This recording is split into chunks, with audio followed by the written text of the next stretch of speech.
y'all, it's Jordyn Swingle with Let's Just Be Real.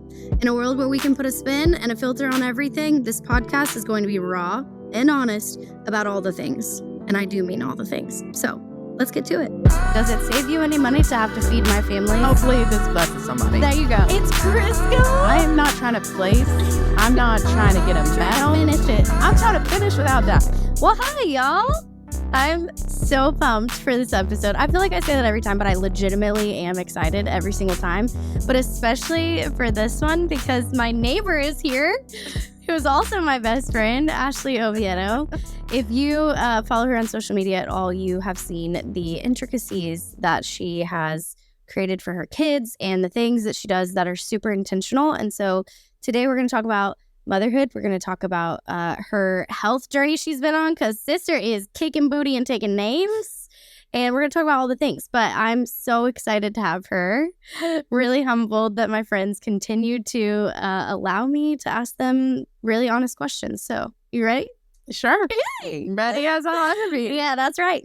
Okay, so first of all, we are neighbors. How do you feel about me just being so accessible to you at all times? I love it. You do? I love it. Yeah. Some of it's like, what you got cooking, girl? We have potlucked so many nights since you moved in. It really like splits my grocery bill in half most weeks. I was going to ask you, does it save you any money to have to feed my family 3 or 4 nights a week? Somehow it's like multiplying loaves and fishes when we text each other. Like, thank you, Jesus. What's for dinner? What are you having? I love that creativity. A box of mac and cheese. Yeah. 2 sweet potatoes. Yeah. And a pound of ground beef. What can you contribute? It's like we're on an episode of Chopped. That is week. Such a good way to put it, except for if we were on an episode of Chopped, you would kick my butt because I am still figuring out what a serrated knife is to cut sourdough bread. So that's great. It's all good. But okay, real talk. I wanted you to come on the podcast because I feel like you are someone that I look up to as a mom, as a friend. I feel like you're extremely intentional, and especially in the last year I've seen like a super amount of intentionality, and that's something that I have been like, I wasn't raised with intentionality, not no crap on Kelly. It was just like we were kind of in survival mode at all times. And so that's honestly how I've emulated into parenting. And so taking the reins back for myself and really being intentional and taking notes out of your book. So I want to talk about those things because I think that it can be really daunting as women when we step into motherhood and no one wrote a playbook for us. Mm-hmm. They weren't like, okay, at Christmas you pulled down X, Y, and Z. But it seems a little bit like Kathy Hodgson wrote a playbook for you. So I want to talk about, yeah, she did, because we have this running joke in our friends that anytime there's something, I'm like, oh, what would Kathy have done? Like, we went on a road trip and you were like, did you pack your sandwiches in baggies and have little snacks? And I'm like, no, guess what? I didn't have Kathy. Okay. So learning from her, taking things out of her playbook, and then just, you turning that into your own thing as a mom. Like, that's been something that I've really watched you do. So I want to ask you, what were the things that impacted you, like, in your upbringing that you've now implemented into your like day-to-day life as an adult? Yeah. So when I look back on my childhood, some of my earliest memories were just being at the table together as a family. I grew up with a large family. I have 3 sisters. My mom and dad were all very close still to this day. I would eat dinner with them every night still if they would let me. But we just had this rich culture, strong family culture, and just like rich in hospitality and just family traditions. And I know that didn't start with my mom or dad. It was generations before them that implemented those things in their homes, and they carried on in the recipes that they made and the way that they celebrated the seasons and holidays and birthdays. And they celebrate, man. They celebrate everything. Everything's a celebration. I love it because I feel like I'm big and bougie in all my celebrations, and I finally met a friend who matches that energy. Yeah. But simple, tangible, like easy ways to do that, and budget-friendly ways to do that. Well, yeah. And I'm happy to share some of those ideas in a little bit. But basically, my most memories that I can think back on are like, I can open my lunchbox right now, close my eyes and open my lunchbox and see my mom's handwriting in Sharpie on a folded paper towel I love that. And it's like, yeah, that's what I remember. Those are the things that have stuck with me. That is what I have carried into my own parenting and journey and motherhood. And so I know that she didn't do that for nothing. No. And she was doing it 4 times 4. Like, she was doing that for each of you girls, which is crazy. She had 4 kids by the time she was 30. I don't know how. Oh my God. They didn't own a TV. That's out. No, I'm just kidding. We had a TV. We didn't watch it a ton. Mm-hmm. We were always doing crafts. My mom was Pinterest before it ever existed. Shocker. I remember she would get this subscription to a magazine called Family Fun, and she would circle all the things that we were going to do and take ideas for crafts and holiday fun, fun things and lunch ideas and all that kind of stuff. And you've just done all of that with your kids. Like, it's been, I mean, we joke, but like, your craft closet is something to be esteemed. Like, it's intense, but it's also, like you said, like, it's simple, like, tangible things that are easy to replicate. And budget friendly. Yeah. Because I don't have the space to hoard like tons of seasonal decor. Yeah. I would love to go to Hobby Lobby and just like deck the halls, right? But we don't have the space for that. Yeah. And that kind of clutter is not necessarily what my kids, I feel like, are going to remember. No. Personally, because that's not what I remember. Yeah. We had a simple tree with handmade ornaments, and that was really special. And so that's what we do. Yeah. And my mom always had a tub for all the holidays, and we would go to Target the day after Christmas and stock up. Even this year, she was on vacation in Tennessee this week. And lo and behold, I'm getting Snapchats. Here she is scouring the clearance rack after Christmas, stocking up because it was always in the closet. It was like it was easy to do because she had cute napkins for St. Patrick's Day. But like, I would never think to do that ever. That's what I'm saying. Like, these are traditions that like really have been like deeply ingrained in you guys, and that's just freaking cool. Like, so I have some baskets in the closet that are labeled. A few. Valentine's Day and St. Patrick's Day and fall and Christmas and all the things. But it's little napkins. Yeah. Cookie cutters. You can do so much with cookie cutters. That's like true. Things like that are just really simple, easy ways. I have to pack my kids' lunch, like whether it's Christmas or not. So being able to celebrate through our meals and food and like in ways like that are simple, and it's not really adding a whole lot of extra work for me to make it a little bit intentional. Yeah. And stores make it really easy for you to do that too. Like, we all have to buy groceries. I go to places like Aldi or Trader Joe's that have really simple, easy options for like fun and festive snacks and munchies and like things that I can put. About that. Like, they pre-make those things, and it sells out fast, so you got to get it right away. You go to them clearance aisles after the not clearance aisles. Even I'm saying like right when Christmas comes out. Like, for example, Aldi had the cutest little Christmas tree shaped ice cream treats and popsicles. Dye free and everything. Okay. And love crunchy mom moment. And they sell out. Yeah. Again, because people like me, sorry everyone, go there and stock up on all the things. Because I just that's what I do. I love it. Like, I love it because I feel like every time I'm stumped, I'm like, okay, it's the middle of October. I know we should do something that's fun for them, or we should. And they remember it. Like, they remember so many things even from last year at their age that they call to mind. And it's like the simplest little things that I'm like, that took me 4 seconds, but it meant so much to them. Yeah. So I love that. And I've been around your family a lot, and the celebrations is what I love the most. Like, there's so much food.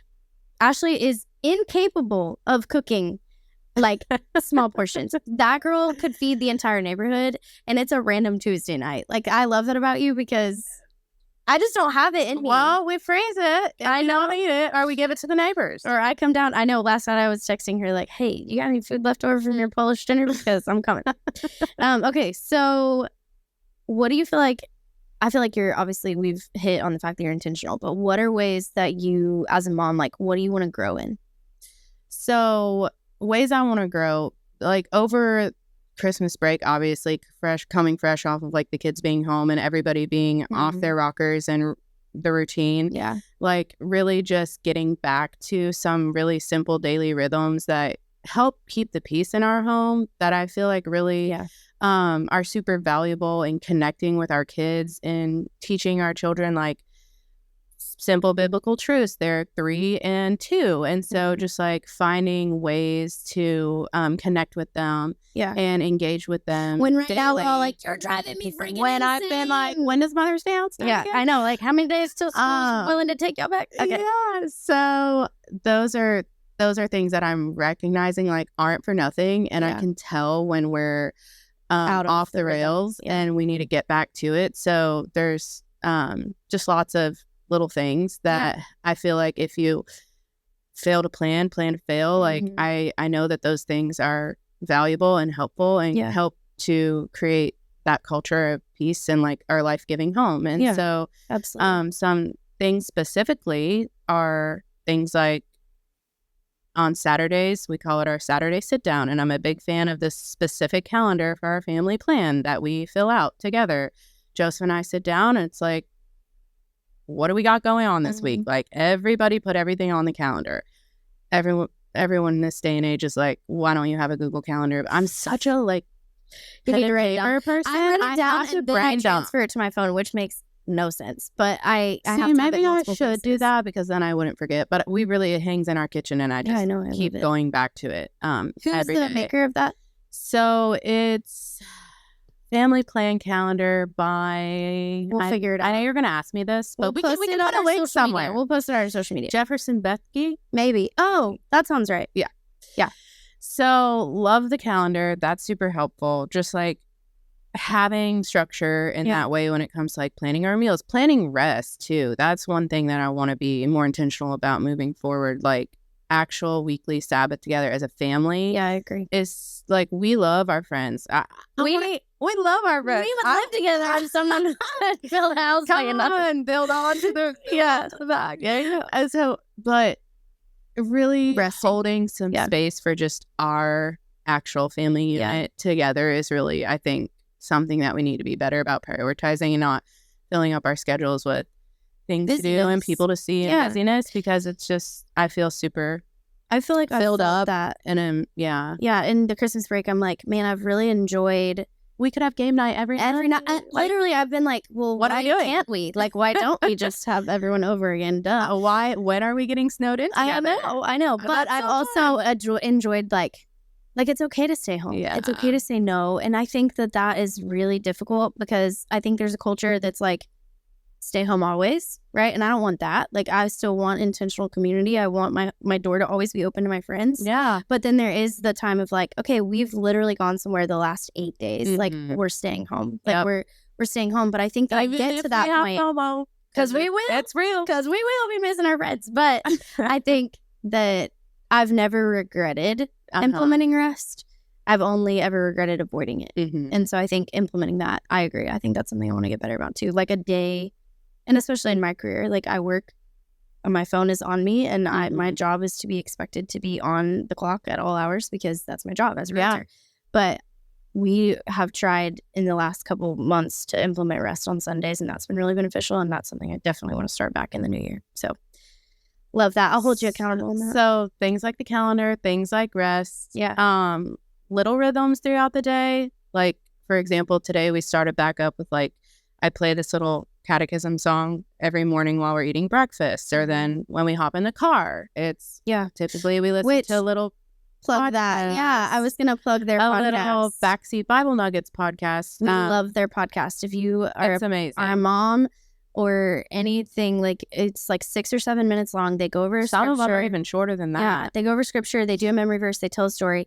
And Ellie, we listen to it every time on the way to school, and that was something you taught us, and she loves it. And it's just a simple moment of like reconnecting our mind to what God wants from us. Yeah, and it's such a simple, easy habit to stack. It really is. So Backseat Bible Nuggets, we love you.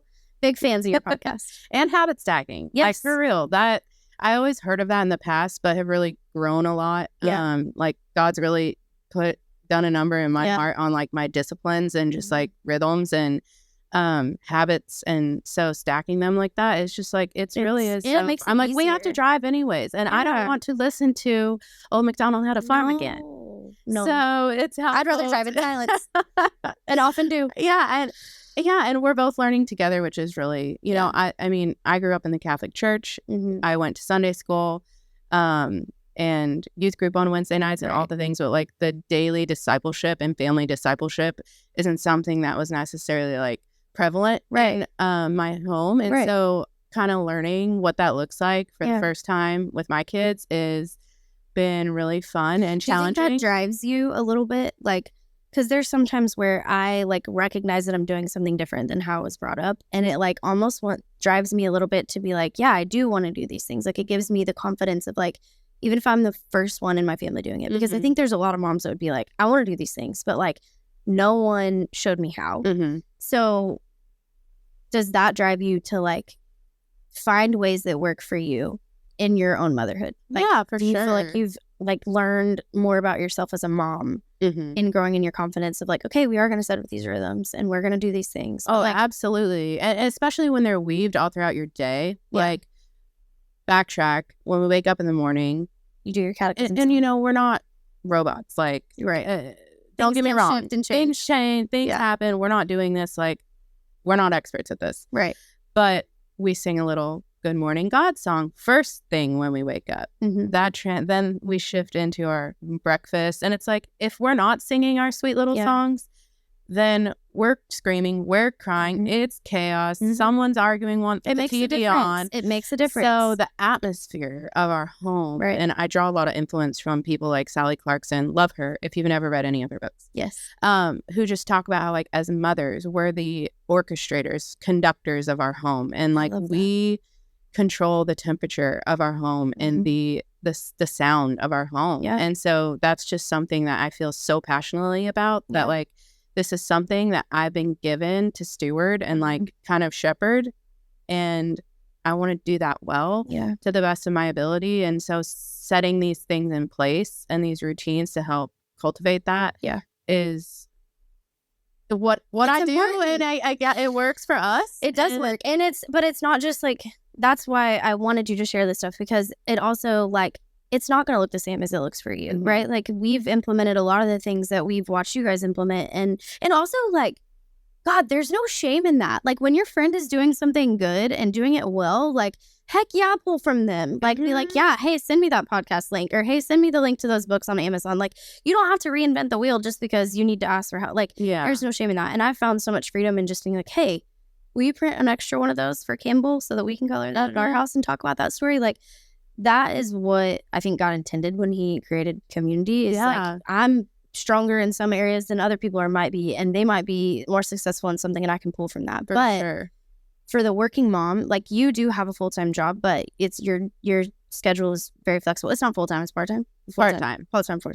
But for us, like as a working mom, my kids are both in school. Campbell's in school Monday through Thursday in a Mother's Day out. But I think there's been freedom to not cherry pick, but almost take what you can or what works for you. Make it work for our family in that season. And so what I don't want you guys to hear is like all these perfect little things you have to do. No, like start with one thing. Like even if it is like, okay, every morning you're going to wake up and you're going to sing a little song together. And it's going to, you know, whatever it may be, or like, hey, we're going to prioritize one meal together as a family every day. Like for sure. Something that starts that foundation is helpful.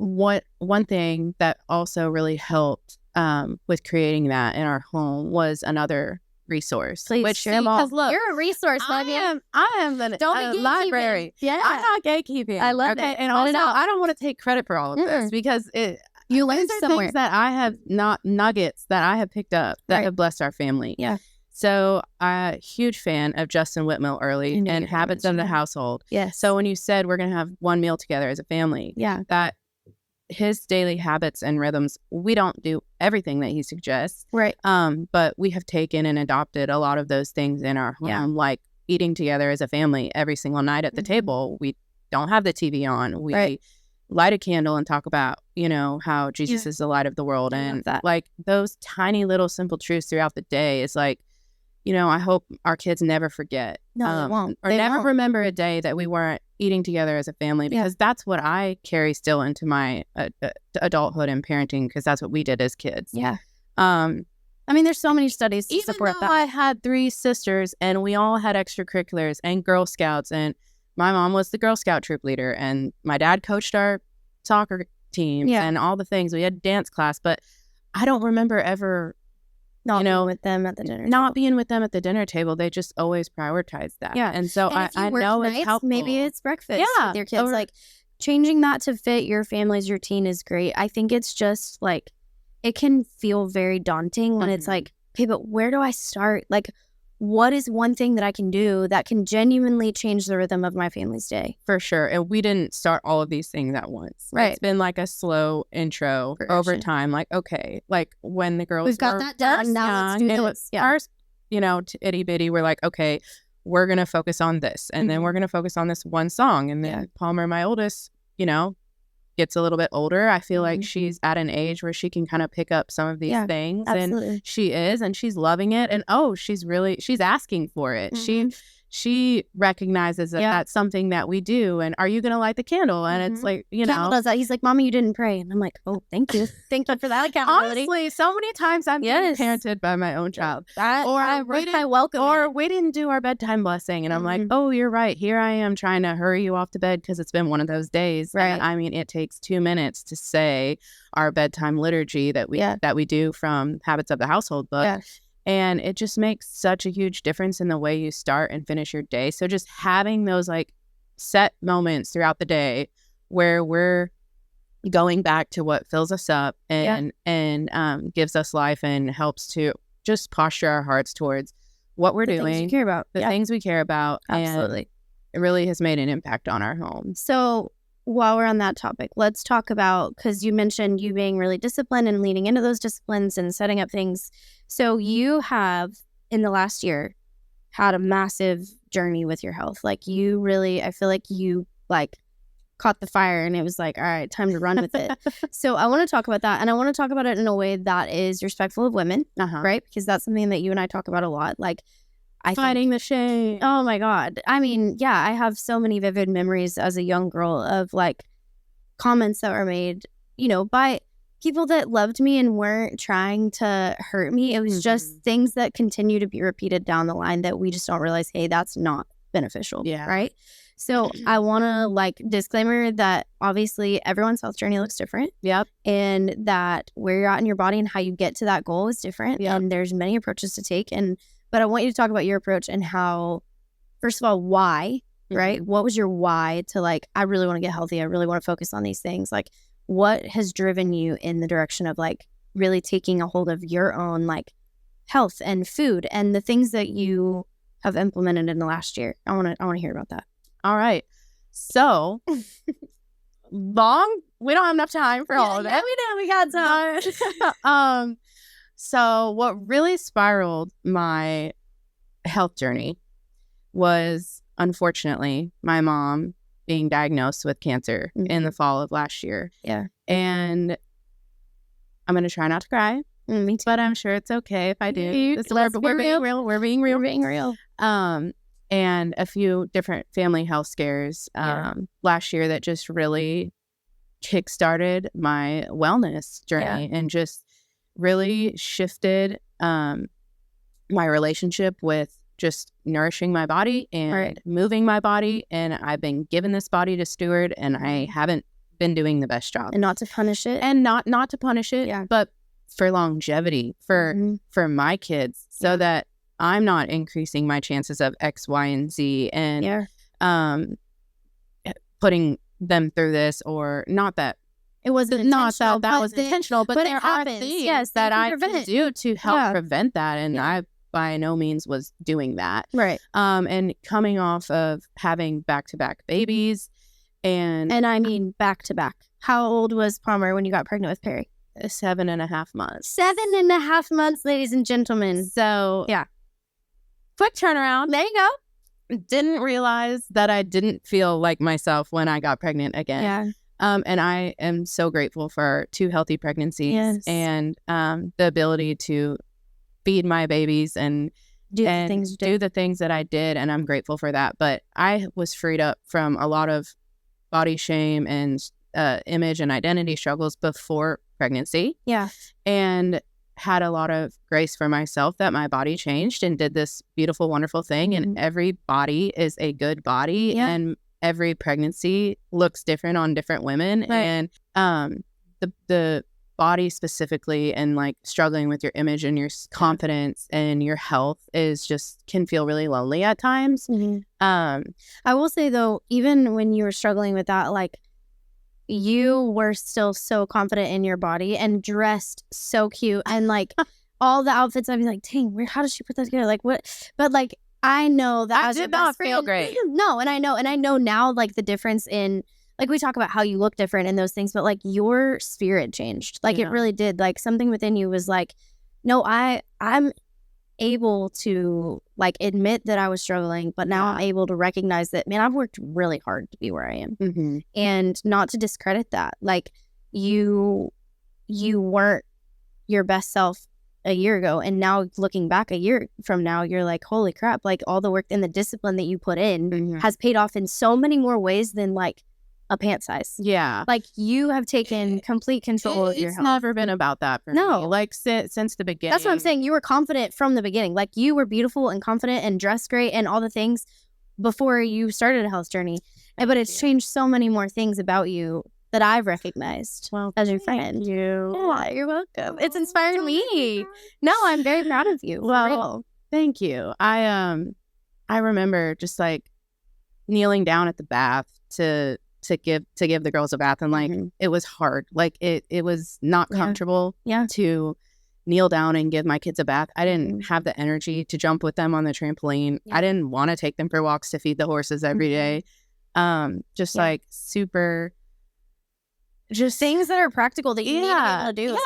It's like I want to be able to keep up with them. Absolutely. And I want to have the energy to do the things I want to do, and to do my job well, and serve my family well, and not feel insecure around my friends and things like that. And so I think that kind of groundbreaking moment that I had, like I got to do something about this when I felt those convictions, just coupled with, okay, so now I don't get to check the none apply with the family health history at the doctor. I really just was like, okay, knowledge is power. Yeah. I've got to figure out how to heal my body from this inflammation, from toxicity, like all of these things. I knew I wasn't stewarding my body well when it came to food and nourishment. Like when you're in the thick of 202, you're lucky to eat anything other than mac and cheese. I was about to say, I'd be lucky if I ate anything. Yeah. If I put anything in my body by 1 p.m. Yeah. And if I did, it was like a dino nugget. That was on the ground. Yeah. Or cold mac and cheese. Literally. Yeah. I'm like, really, I don't think I was eating enough. And when I was, it was all the things that, I probably shouldn't have been having for my body. Right. And so knowledge is power. I felt like I want to start learning about how to heal from this, how to just care and steward and shepherd my body well to avoid these things. And I just really started deep diving into like, what does that look like for me? And which is really hard to unsee it now, right? Oh, like once it like the dots align, I'm like, oh, so I was doing. I don't have to feel sick. I don't have to feel tired. I don't have to. It is the food I'm putting in my body. It is what I'm surrounding myself for sure. And movement. So I want you to talk about your workouts because I love it. I love it. I am not a gym girly. Fitness yes, girly. You are. Now you are. You got guns to prove it. So tell the listeners what time in the morning you get up and go to the gym. I usually am at the gym around 5:30. In the morning, every day. And I was working out with them like that for a couple months, and I was like, you know what? I'm a job that it's the life for me. And not everybody's gonna be a morning person. I was never a morning person. Yeah. However, I did enjoy it. I definitely enjoy it. And I think it is great.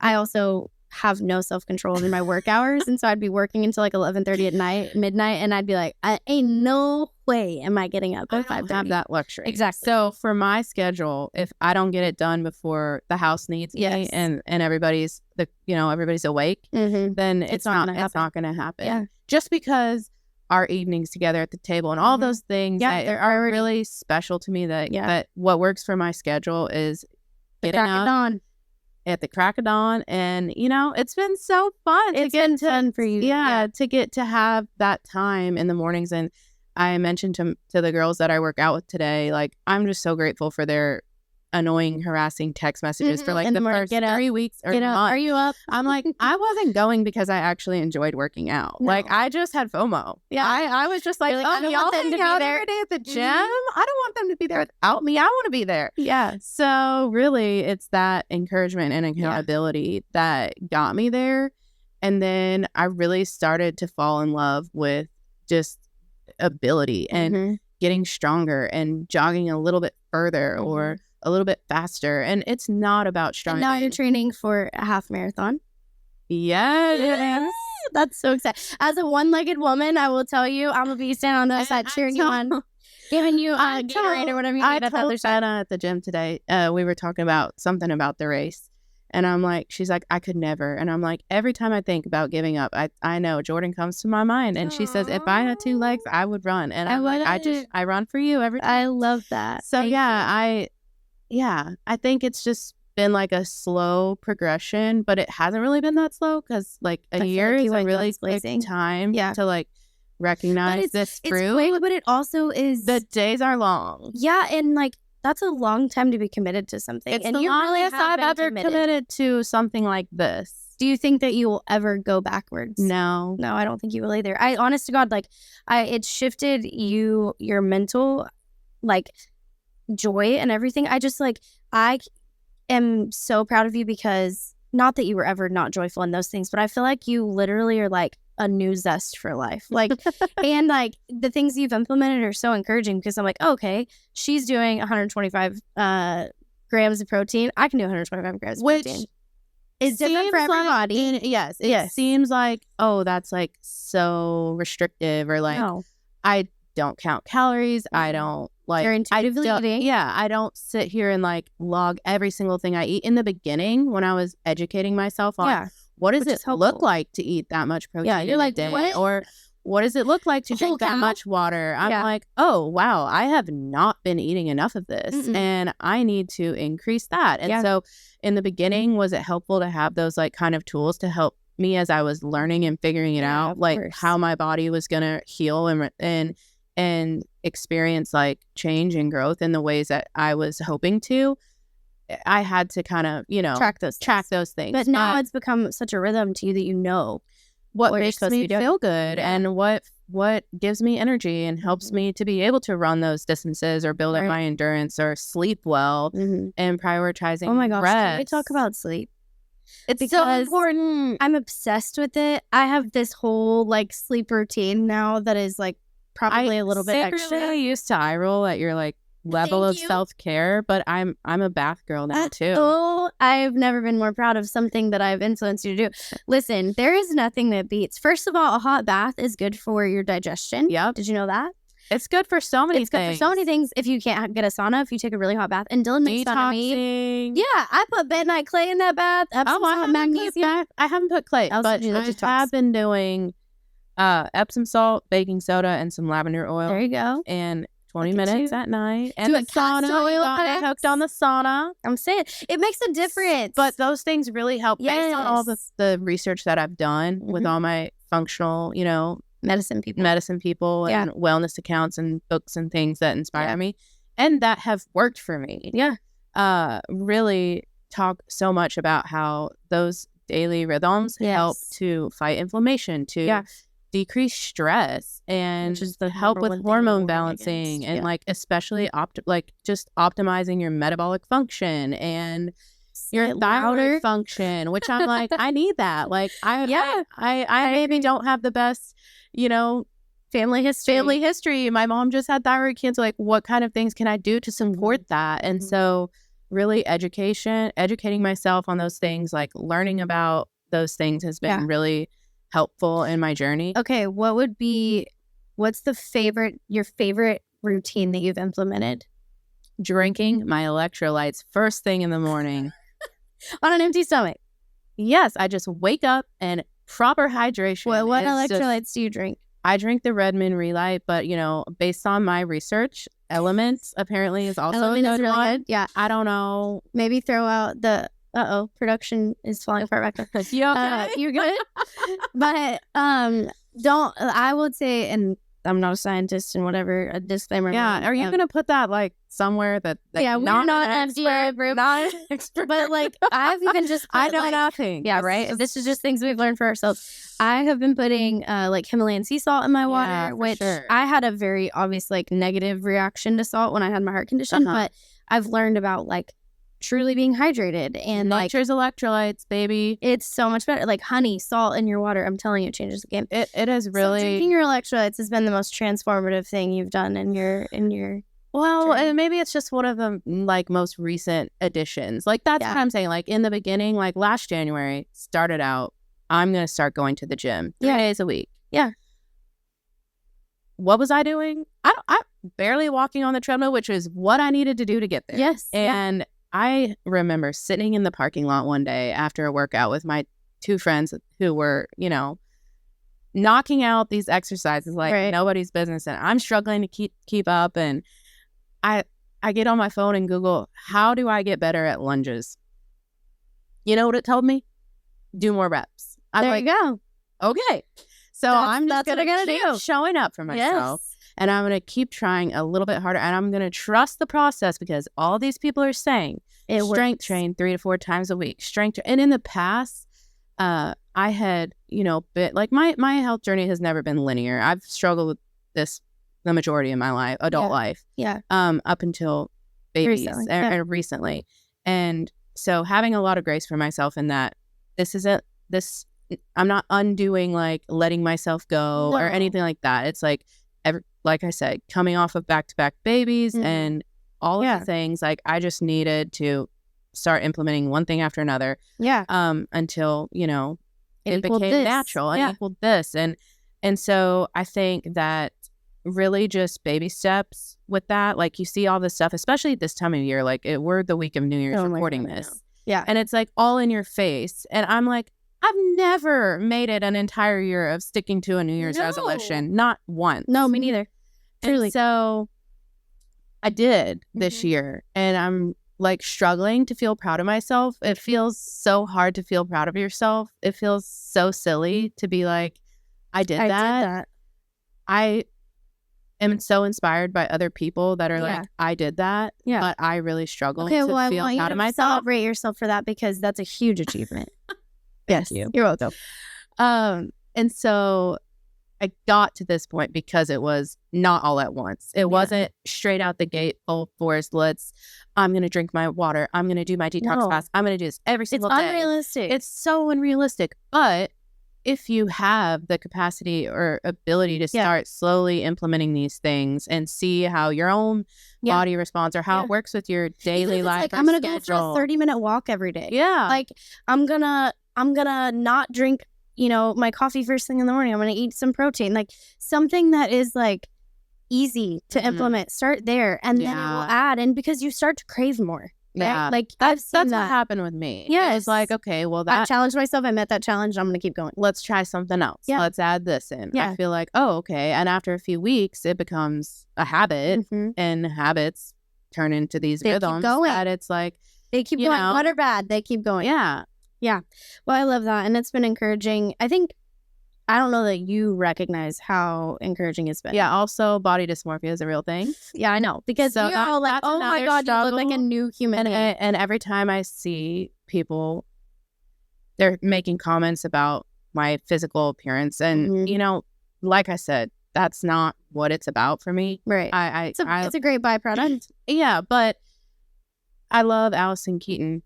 Follow her. And Jess Connolly, who really speak so much into and shed so much light into, like, it is not about vanity. It is about ability.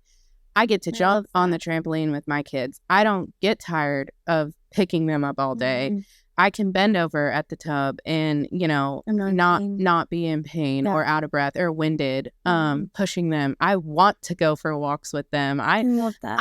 I walk down to your house. I prefer to walk instead of drive. I know. I'm like, you know, back in the day, they used to beg me to sit in that Target cart that's like a literal caboose. Do you know what I'm talking about? Yes, I do. And I'm like, pushing this thing around is like a workout to me. Yeah. Now I'm like, let's go. I got it. I'm getting my steps in and this is a workout. And so I just like all those little things really start to change The way you think about the way you yourself, think about yourself and your body and your health. And so I think just kind of having that mindset. And it's like, I ran the turkey trot for Thanksgiving. Mm-hmm. It was an 8K, which was 5 miles. Never, ever, ever would have thought that I would have been able to do that, which some people can get out there and run 5 miles after zero training. Yeah, which is annoying.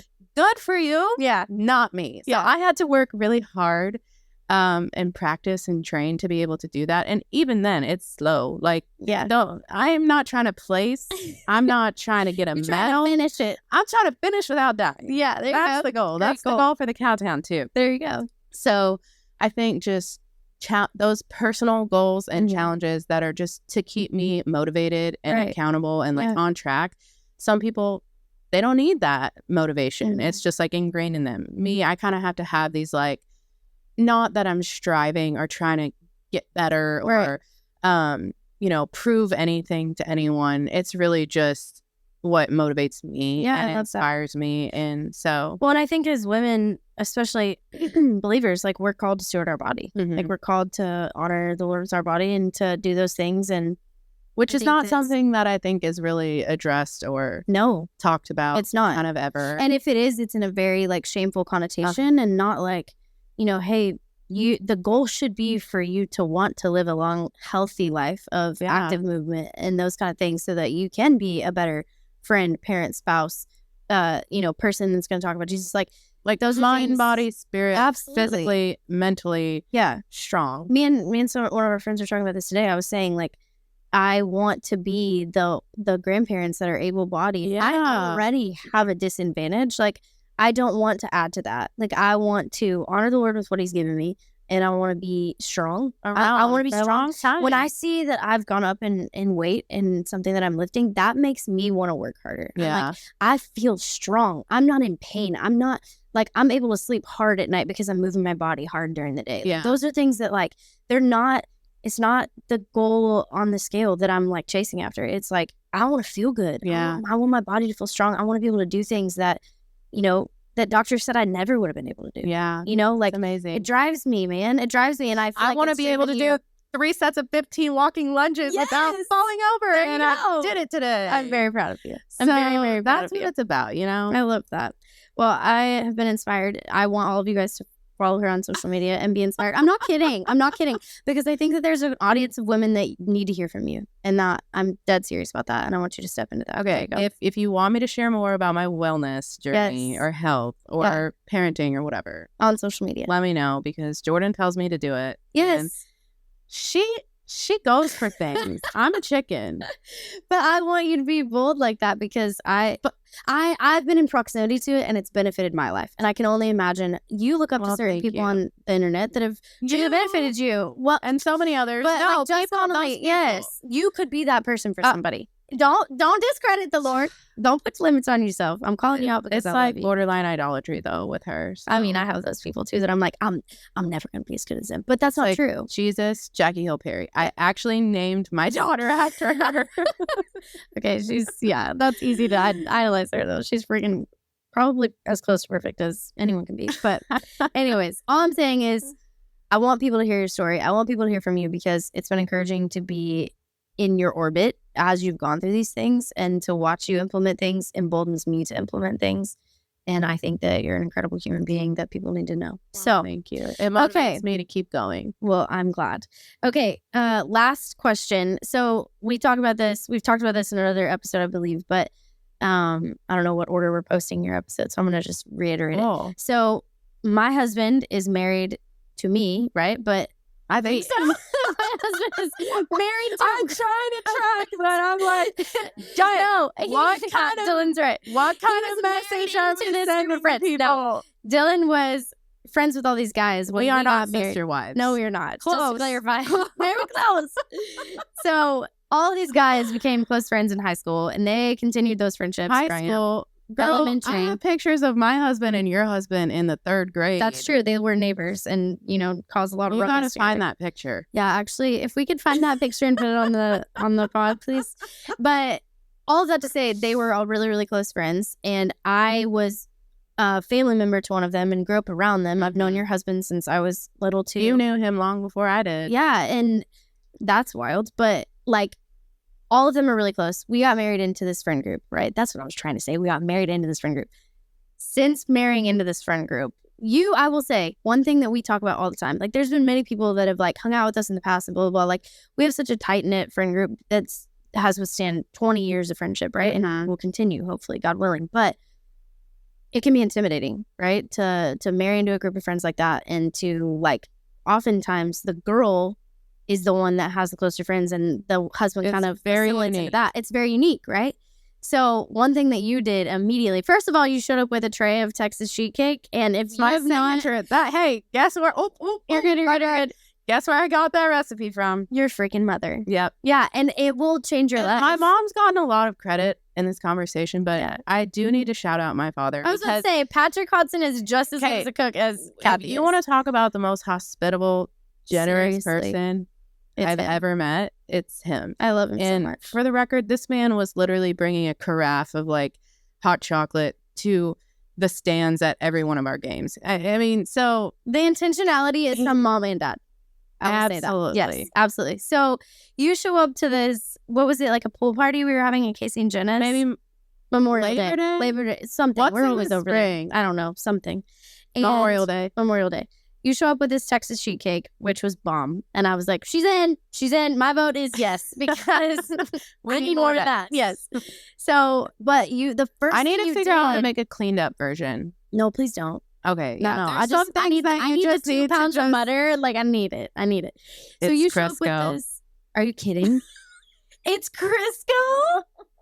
Shut up. I said I could start trying to maybe let's implement some grass-fed butter. It's Crisco. No, actually, I don't care. I'll forget 80-20. We are all about, balance. Moderation. 80-20.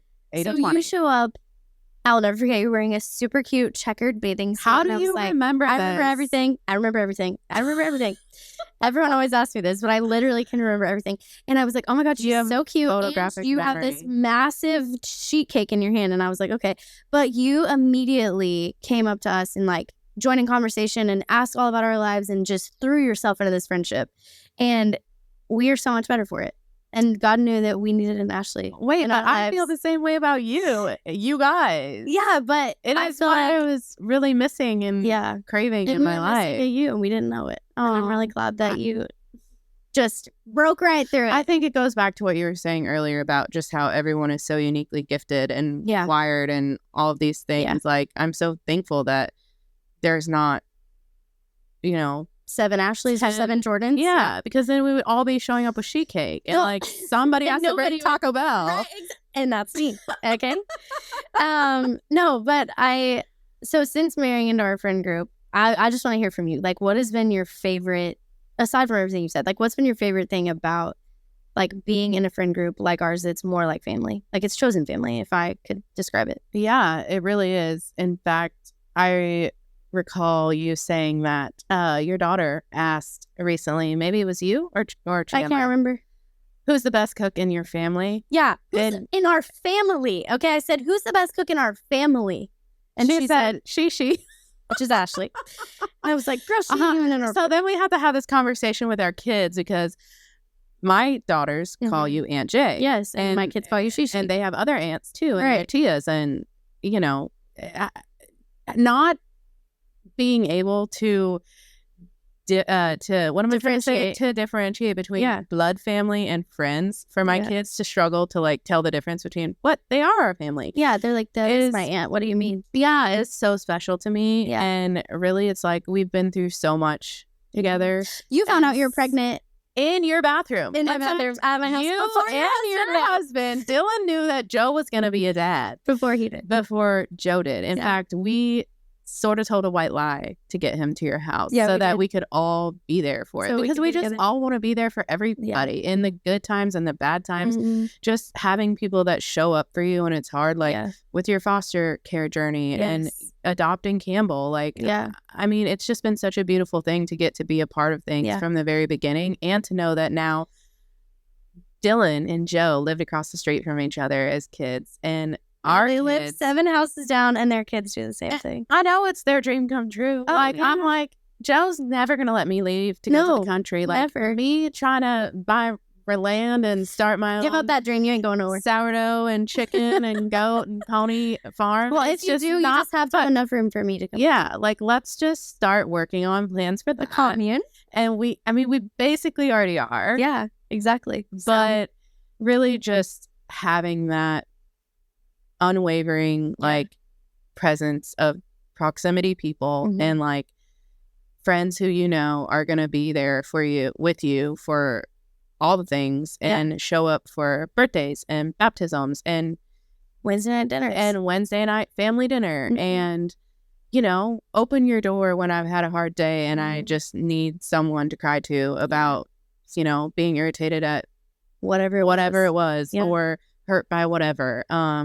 Just feels really safe. I think that's the best way to describe it. Might be just like a really safe space and really safe people to just walk out life with on the daily. Because it's not always pretty, right? And it's not always like put together. And there's so many times like that I think about that like y'all oftentimes see me more vulnerable than my own family, like my blood relatives. Yeah. You know what I mean? And not that they don't, because they're definitely close in my life, but like there's been so many times where I'm like, man, I know who I'm calling immediately, you know, and like, and it's my chosen family. It's my friends that are in my life on a day-to-day basis. So much so that when we're not around them, my kids are like, where are they? You know, like asking, when can we go to Shishi's house? And we haven't seen them. Like, you guys went on vacation and Campbell was distraught. We go on vacation together also. Yes. And like we're driving past your house and he's like, Mom, we're still on vacation. And I'm like, I know. But no, I agree. I think it's just the proximity that our group of friends has been super freaking blessed. And that isn't, I think it's unique, but also like, if I could give anybody encouragement, like find your people that are chosen family, man. Like it will change everything in your life. Sure. And hopefully our kids, you know, end up marrying each other and then we don't have to split holidays. And we can do that. We can just... How do we do that? How do we make that happen? I don't know. Prayer. I'm going to pray for it.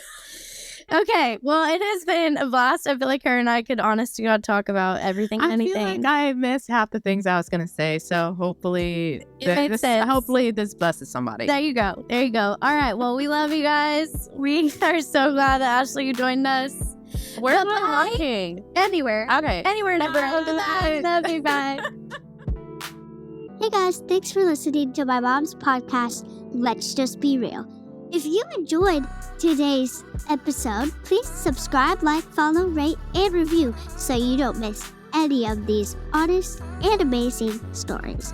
For all of the behind-the-scenes content, go follow my mom at Jordyn Swingle on Instagram. And as always, let's just be real.